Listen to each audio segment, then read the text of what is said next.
Hello, everyone, and welcome back to English Pod. My name is Marco. And my name is Catherine, and today we might just teach you how to save a life. That's right, we're going to save a life, and we are going to do this by applying first aid. So let's take a look at vocabulary preview and find out just exactly what this phrase means. Vocabulary preview. Okay, so we have this word first aid. It's two parts. So first is Before. Early. all right. And aid, so when you aid someone, you help them, right? Right. So this is actually a noun. Aid is help. So we're applying first aid. This means we're the first person to come and help someone. So for example, if someone is bleeding, the first aid is to stop the bleeding. Okay. All right. So first aid, we're going to learn all about this. Take a listen to today's dialogue, and we'll be back in a moment.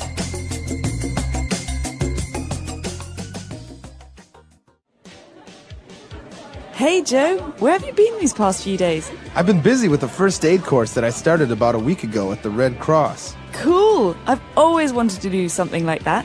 Have you learnt anything useful? For sure. I mean, we learned how to apply pressure to stop bleeding, how to check for a pulse, and even how to apply CPR. Have you treated any real emergencies? Well, they took us along with some paramedics. There was this guy who fell off his motorcycle and suffered a concussion as well as a couple of compound fractures. His wounds were pretty serious, so they had to rush him to the hospital. It was intense. I can imagine. I tend to faint when I see blood, so I think I won't be taking up a course like that anytime soon.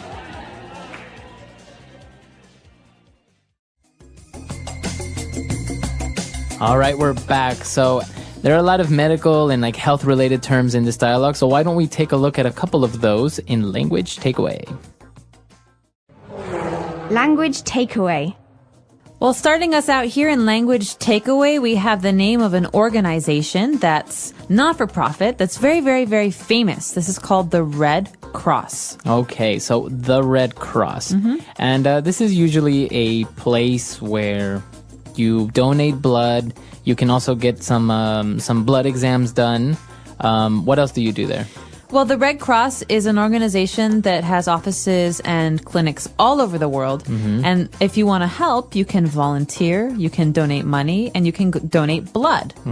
But the Red Cross will take this and it will help other people who have been in disasters or wars. And so maybe the Red Cross office near you will have blood banks and blood donations. But really, they help people, they provide aid to people who are unhealthy or sick or have been in a war. A very humanitarian organization, so worth it. Go to the Red Cross and donate blood. In the dialogue, the two people are discussing real emergencies, and one person says he went along with some paramedics. So a paramedic is a person. It's a person. It's a profession, right? To be a paramedic. Exactly, but it's not really a doctor. So what's the difference here? So paramedics are something like nurses, right? That travel in an ambulance and get to an emergency or get to the scene of an accident and help out a person. So they immobilize the person, they give them oxygen, they make sure that they stay alive until they reach the hospital. Okay, so a paramedic, you might hear the word medic, it's the same thing. A paramedic is like a nurse. They're not a doctor, but they're usually the first person to help when there's been an accident or a disaster. Right, exactly. So if there is an earthquake and many people are stuck in the buildings, usually paramedics will be the ones on the scene trying to get them out and helping them by applying first aid. Great. Well, after that, we have finally some of the injuries that a paramedic might see. The first injury is usually associated with the head. This is called a concussion. You suffered a concussion. Sounds painful. Yeah, it does. And actually, it's very common, I think, right? If you fall and you hit your head. That's right. So a concussion is really when your brain hits your skull. That's the bone that protects your brain. So really, you're hitting your head really, really hard. And usually this can have some bad side effects, like you lose your memory or you're a little bit confused. It's very common with football players. Yeah. With any contact sport, if people suffer concussions, and it's just like, imagine when you have a DVD player and you hit it and the disc skips or it goes back. That's kind of what happens to your brain, so you can suffer memory loss. You can even lose your sight temporarily. That's right. So this can be very serious and obviously should be looked at by a paramedic. We also have another situation that is similarly serious. It's called a compound fracture. Okay, so what is a fracture or to fracture? a fracture is a thing. It's a break. Okay, so you could say, I broke my arm. But you could also say, I fractured my arm. This Okay. is the more medical term. But of course, there are different ways to break something. And so in medicine, we have a compound fracture. So a compound fracture is pretty painful, and it's a little bit more serious. You have a simple fracture, which is when your bone just breaks. Or a hairline, which means that there's a little thin part where it's broken, but it's not really serious. In this case, it's your bones actually push towards each other. They kind of form like a little mountain, right? Or they're on top of each other. Think about when two cars hit and they kind of crash up into each other. Exactly. It's like that, but it's your bone. So it's extremely painful. Yeah, it's very, very painful. So the person suffered a concussion and a compound fracture. Now, the friend that he was talking to said, wow, it sounds amazing. It's really cool that you're doing that. But you know what? I faint when I see blood. Do you do this? No. No, me neither. Well, some people, when they see blood, they feel very, very uncomfortable or sick. And so to faint is to fall down on the ground. It's Right. almost like you're falling asleep, but it's not sleep. Have you ever fainted? I fainted twice in my life. One time I fainted because of heat. It was Right. very, very, very hot. And I couldn't breathe for a moment, and then I woke up on the ground. Wow. Yeah. Yeah. That's what happens. Exactly. So, yeah, if you ever faint, it's basically that. You're just standing there, you're sitting somewhere, and all of a sudden everything goes black, and you wake up and you're on the ground. And you feel very, very weak before that. And very pale, I think, as well. Because Yeah, you your look blood pale. goes away from your brain Yeah. and you pass out. It's a very strange sensation. It is. Because then everyone else around you, they know what happened. They saw you, and so they're looking at you like you're crazy or maybe sick. Right. To faint. All right, so that's to faint. So those are the key words that we have for you on Language Takeaway. Let's take a listen to our dialogue again, and we'll be back shortly to take a look at some phrases on Fluency Builder. Hey, Joe, where have you been these past few days? I've been busy with a first aid course that I started about a week ago at the Red Cross. Cool. I've always wanted to do something like that. Have you learnt anything useful? For sure. I mean, we learned how to apply pressure to stop bleeding, how to check for a pulse, and even how to apply CPR. Have you treated any real emergencies? Well, they took us along with some paramedics. There was this guy who fell off his motorcycle and suffered a concussion as well as a couple of compound fractures.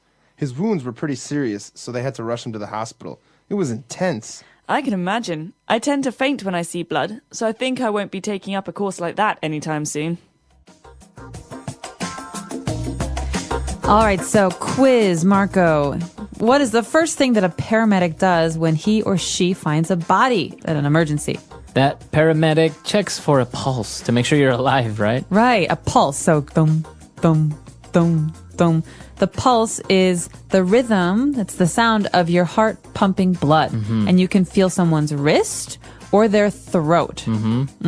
So to check for a pulse means to check and make sure their heart is pumping blood. Right. And not only that, but to make sure that the heart is pumping blood relatively normal, because sometimes your heart can be pumping blood too fast or too slow.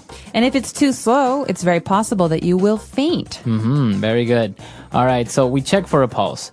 Now, what else happens? Well, if there's a very serious emergency and the paramedic needs help to give aid to the person who is injured, then they will rush that person to the hospital. Okay, so the verb to rush. What does that mean? All right, so to rush someone or to rush someone to the hospital means to take someone or to go with someone very, very quickly. Okay, so let's give an example. I could say, listen, Marco, I don't want to rush you, but I really need the report done today. Or I could say, I need to rush home. My parents need me. Or if a woman is having a baby, you want to rush her to the emergency room. Right. Okay, so you need to go quickly.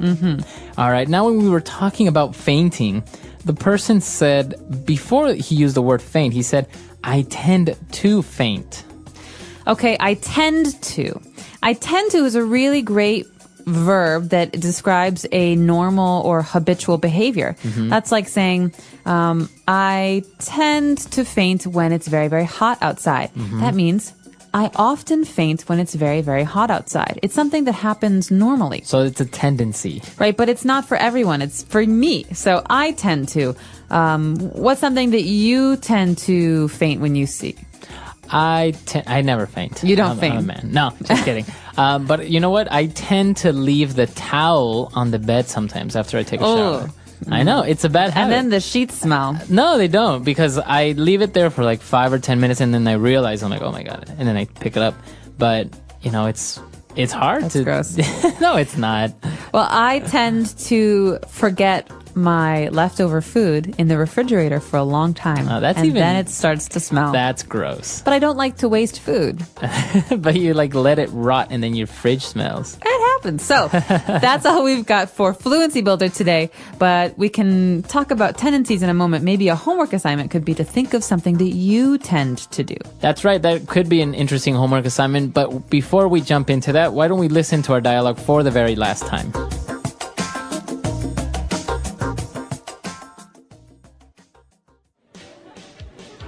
Hey Joe, where have you been these past few days? I've been busy with a first aid course that I started about a week ago at the Red Cross. Cool! I've always wanted to do something like that. Have you learnt anything useful? For sure. I mean, we learned how to apply pressure to stop bleeding, how to check for a pulse, and even how to apply CPR. Have you treated any real emergencies? Well, they took us along with some paramedics. There was this guy who fell off his motorcycle and suffered a concussion as well as a couple of compound fractures. His wounds were pretty serious, so they had to rush him to the hospital.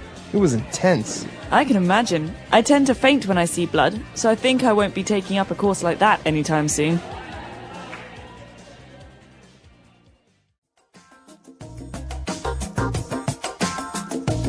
All right, we're back. So that's all the time we have for today.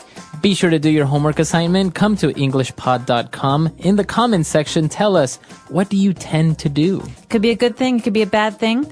Obviously, you can try and use some of the vocabulary you heard in today's lesson about health and safety. And you might get some extra points from us for doing that. I know some people who tend to leave the house with a whole medicine kit in their bags or in their purses. Really? We could say a first aid kit. A first aid kit, exactly. Wow. So do you do this? Let us know. Our website is EnglishPod.com. That's all we've got for today. So until next time. Bye. Bye, guys.